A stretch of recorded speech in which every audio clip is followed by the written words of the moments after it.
Namo Buddhaya, the Satasahasrika Prajnaparamita Sutram, the largest sutra on perfect wisdom, the chapter 72nd, Exposition of Marklessness, the single instantaneous reunion, which sees all dharmas as devoid of marks. Subhuti. How can there be a fulfillment of the development of the six perfections if all dharmas are undifferentiated, signless, and empty of all marks? How can one conceive of a difference between those dharmas which are with and those which are without outflows? How can one form a concept of the difference between these dharmas with their distinguishing marks, when in fact they have one mark only, no mark? The Lord. Here the Bodhisattva who courses in perfect wisdom, having stood in the conviction that the five skandhas are like a dream, an echo, an image, a mirage, a magical illusion, or an apparition, practices the five cardinal virtues. For the five skandhas are like a dream, an image, a mirage, a magical illusion, an apparition, and devoid of marks. And why? Because a dream has no own being, nor has an echo, etc. And that which has no own being, that has no mark. That which has no mark, that has one mark only, no mark.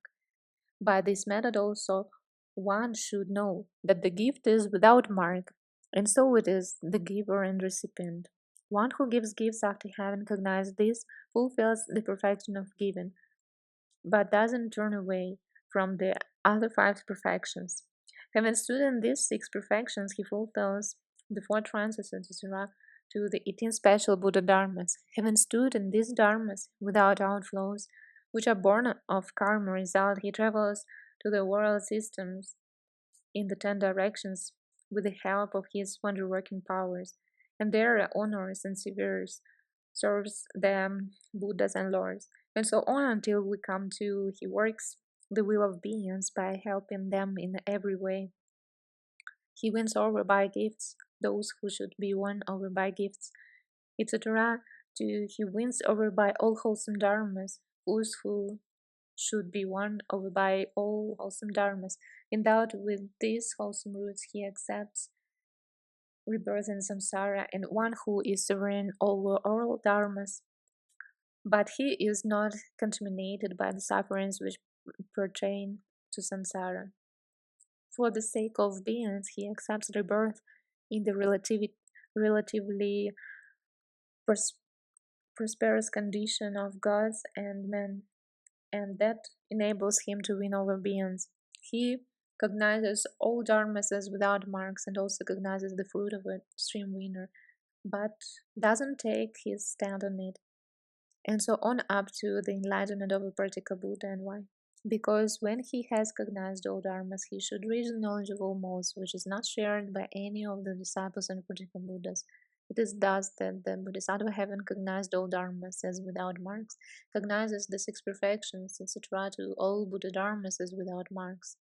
Moreover, the Bodhisattva coursing in perfect wisdom, having stood in the conviction that the five grasping skandhas are like a dream, etc., to like an apparition, fulfills the perfection of morality. Having cognized the five grasping skandhas as like a dream, etc., to like an apparition, he fulfills the markless perfection of morality, which is unimpaired, flawless, unspotted, pure, untarnished, which stands free from the slavery of craving, which has been lauded by the wise, which one has well taken upon oneself, and which is wholly without outflows, included within the path and supermundane. Having stood therein, he guards the morality which consists in the verbal intimation that one has undertaken to observe the moral precepts, which is acquired in the nature of beings, which is due to restraint, which is announced, which is habitual, and which is non-habitual.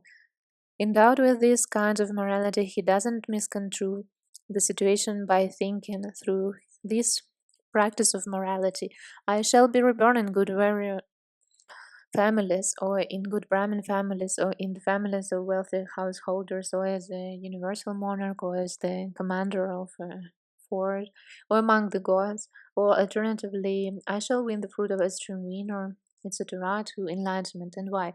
Because all dharmas are without marks, with one mark only, with the mark of having non-existence for their own being, and a markless dharma cannot win a markless dharma, nor can a dharma with distinguishing marks win a dharma with distinguishing marks. Nor can dharmas which are markless and without distinguishing marks attain dharmas which are markless and without distinguishing marks.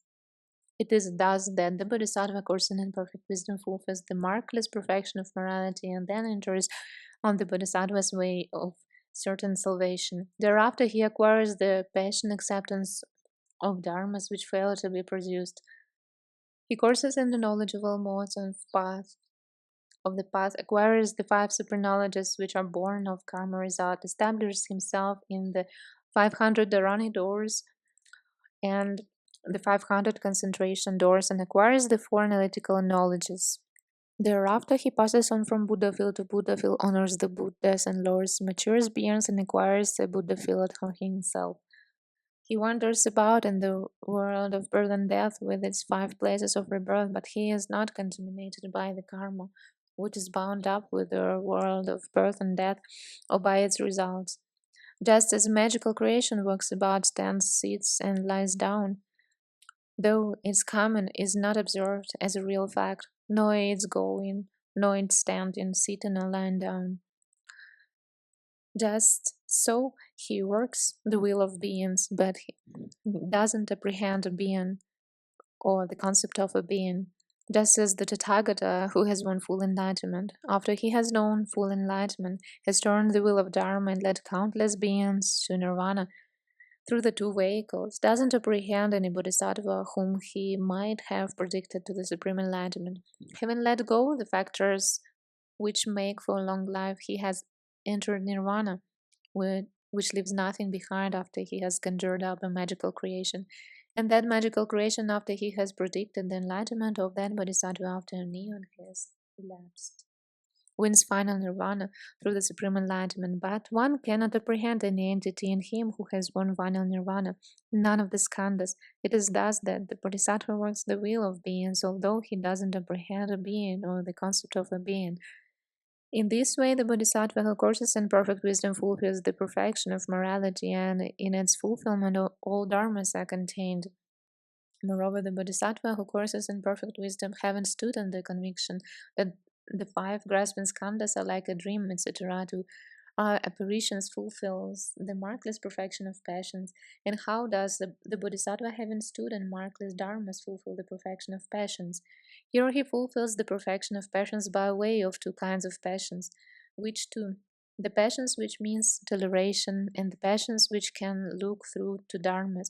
What then is the passions which means toleration? During the entire time which elapses between his first thought of enlightenment and his being seated on the terrace of enlightenment, even though all beings should again and again revile and abuse him, and should use towards him mendacious and harsh words, or would give him blows with claws, sticks, or swords, the Bodhisattva who desires to fulfill the perfection of passions should not produce even one single thought associated with rage or ill will. And with regard to these beings, he should intensely reflect that they are surely afflicted with the defilements, and that he should produce towards them a thought which contains no evil, and he should think that when I have taken hold of these skandhas, I have taken hold of what are deadly enemies. When, as he thus reflects, he becomes full of friendliness and compassion, then one speaks of the passions, which means toleration. And what is the passions that can look through to dharmas? It consists in that he doesn't apprehend even those beings in the ultimate sense. And so he asks himself, who abuses or reviles me, who uses towards me mendacious or harsh words, or who gives me blows with claws, sticks, or swords? Like a magical illusion are all conditioned things worthless, insignificant, void, fashioned like they are permanent, devoid of self, etc., risen from imagination. All these are discriminations. When you ask yourself, who abuses or reviles me, etc., to who gives me blows with claws, sticks, or swords, but I will not discriminate in such a way, basing myself on the emptiness of own being and the emptiness of ultimate reality. This is called the passions which can look through to Dharmas. When he considers thus, he fulfills the perfection of passions, and when he has done so, he acquires the passionate acceptance of Dharmas which fail to be produced. Subhuti. Is this passionate acceptance of Dharmas which fail to be produced? What is its definition and what is its cognition? The Lord. Even the least anu, Dharma is not produced, and that is why one speaks of what fails to be produced, anutpatikam. And here the cognition is called passion's acceptance, passionate acceptance. And through that cognition, he acquires the passionate acceptance of dharmas which fail to be produced. Subhuti, is there any difference between the passionate acceptance of dharmas which fail to be produced on the part of the disciples and Pratyekabuddhas on the one side and on the part of the Bodhisattva on the other? Lord, what is the cognition and forsaking of the stream winner, etc., to the Pratyekabuddha that is part of the passions of the Bodhisattva? And this is the difference between the passions of all the disciples and Pratyekabuddhas and that of the Bodhisattvas. The Bodhisattva who is endowed with these such-like passions surpasses all the disciples and Pratyekabuddhas, but when he has stood in these passions and the passion acceptance of dharmas which fail to be produced, he courses in the path of a Bodhisattva and fulfills the knowledge of all modes of the path. Through this fulfillment, he becomes one who is not lacking in the 37 dharmas which act as wings to enlightenment, in the concentration on emptiness, the signless and the wishless. He becomes one who is not lacking in the 5 super knowledges, and so he can mature beings and purify the Buddha field. As a result, he reaches the knowledge of all modes through the wisdom which is conjoined with one single instant. It is thus that the Bodhisattva who courses in perfect wisdom fulfills the markless perfection of passions. Moreover, the Bodhisattva, having stood in the 5 grasping skandhas as like a dream, etc., to like an apparition, and as without marks exerts physical and mental vigor, he aspires for enlightenment with his physical vigor, in that he travels to the world systems in all the 10 directions, honors the Buddhas and Lords who works the will of beings. With the help of his physical vigor, he matures being exhorts them to the triple vehicle and establishes them therein. It is thus that a Bodhisattva who courses in perfect wisdom fulfills the markless perfection of vigor, with a mental vigor which makes place on the path which is without outflows and which is included in that path, he fulfills the perfection of vigor in which all wholesome dharmas are included. When the Bodhisattva courses in them, he should fulfill the knowledge of all modes, and by fulfilling that he will forsake all the defilements together with their residues, and in consequence he will fulfill the full completement of the marks, accomplish the state of heaven and hell all around, and turn the wheel of Dharma with its 12 aspects and its 3 revolutions. When he turns it, the great utility cosm will shake in 6 ways, etc., and his entire utility cosm will be irradiated with a sublime splendor, and he will induce the beings and that great utility cosm to listen to those sounds which issue from the Tathagata, and they will all become fixed on the 3 vehicles. It is thus that the Bodhisattva's perfection of vigor does much. When he has stood in the perfection of vigor, the Bodhisattva should fulfill all the Buddhadharmas and reach the knowledge of all modes. Furthermore, the Bodhisattva who courses in perfect wisdom, when he has stood in the 5 grasping skandhas as like a dream, etc., as like an apparition, fulfills the perfection of meditation. And how does he do so? Here, the Bodhisattva dwells in the 4 trances, the 4 unlimited, the 4 formless attainments, and he develops the concentrations on emptiness, the signless and the wishless, the concentration which is like lightning and the right concentration. When he has stood in the concentration which is like a thunderbolt, then leaving aside the concentration of a Tathagata, he dwells as one who has entered on whichever concentration are common to the disciples and Pratyekabuddhas, as well as any other classes of concentrations and meditational achievements, after he has suffused them all with his body. But he doesn't relish those concentrations, nor the fruit of the meditational attainments. And why? Because he cognizes the concentration as markless and as having an existence of their own being. How can a markless dharma relish a markless dharma? Not releasing them, he will not gain a new rebirth through any of these concentrations, be it in the world of form or the formless world. And why? Because he doesn't apprehend those two words, nor him who enters on concentrations, or whereby he enters on concentration. Not apprehending this, he fulfills the markless perfection of meditation, and through that perfection of meditation, he transcends the level of the disciples and Pratyekabuddhas. Subhuti. How does the Bodhisattva who has fulfilled the perfections of meditation transcends the level of the disciples and Pratyekabuddhas, the Lord? Here the Bodhisattva has been well trained in the various kinds of emptiness, but in all these emptinesses no dharma can be apprehended on which he could take his stand, be it the fruit of a stream winner, etc., to enlightenment of a Pratyekabuddha. And even that knowledge of almost that is empty through those emptinesses, when through these emptinesses the Bodhisattva has transcended the level of the disciples and Pratyekabuddhas, then he enters on the certainty of Bodhisattva's salvation. Subhuti. What is the Bodhisattva's rawness, ama, of what is his certainty, niyama? Niyama, the Lord. All the bases of a Bodhisattva are his rawness.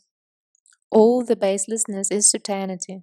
Subhuti. What is basis? What is baselessness? The Lord. If form is a right knowledge of all modes, is a basis for the Bodhisattva, that is his rawness. The certainty, on the other hand, consists in that those dharmas, form etc., to the knowledge of all modes, are not apprehended as a subject of verbal communication. And why? Because the own being of form etc. is incommunicable by words. This is the Bodhisattva's certainty. When he has entered on this certainty, the Bodhisattva fulfills all the concentrations, but he is not reborn as a result of them. How much less could he produce greed, hate, or delusion, based on which he would bring about these, which would make him fall into Samsāra? It is quite impossible that he should do so. On the contrary, although he has not stood in the conviction that Dharmas are like a magical illusion, he works on the will of all beings. But he doesn't apprehend a being or a magical illusion. In spite of that, he matures beings and acquires Buddhahood. It is thus that the Bodhisattva, having fulfilled the perfection of meditation, goes on until he turns the wheel of Dharma. Will which is baseless and which is emptiness, signless and wishless.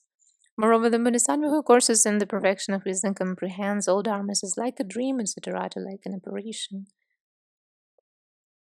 The single instantaneous reunion which sees the mark of non-duality in all dharmas. Subhuti.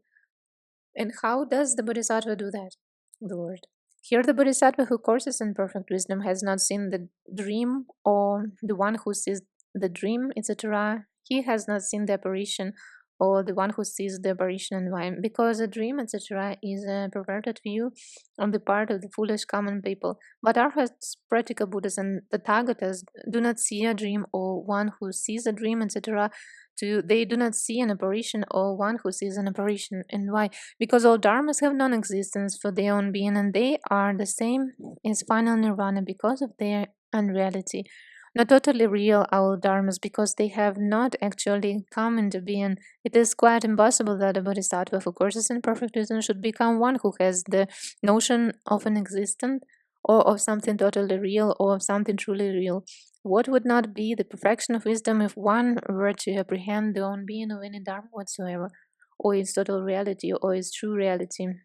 It is that the bodhisattva who courses in perfect wisdom doesn't cling to form, etc., to the five perfections.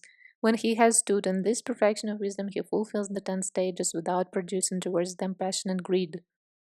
And why? Because he doesn't apprehend those stages. How then can he produce passion and greed towards them? He courses in the perfection of wisdom but doesn't apprehend it. Coursing in the baseless, he sees all dharmas as contained in this perfection of wisdom, and yet he doesn't apprehend those dharmas. And why? Because these dharmas, on the one hand, and the perfection of wisdom on the other, are not two or divided. And why? Because there is no differentiation between these dharmas. All dharmas are undifferentiated because they have been identified with the dharma element, with suchness and the reality limit.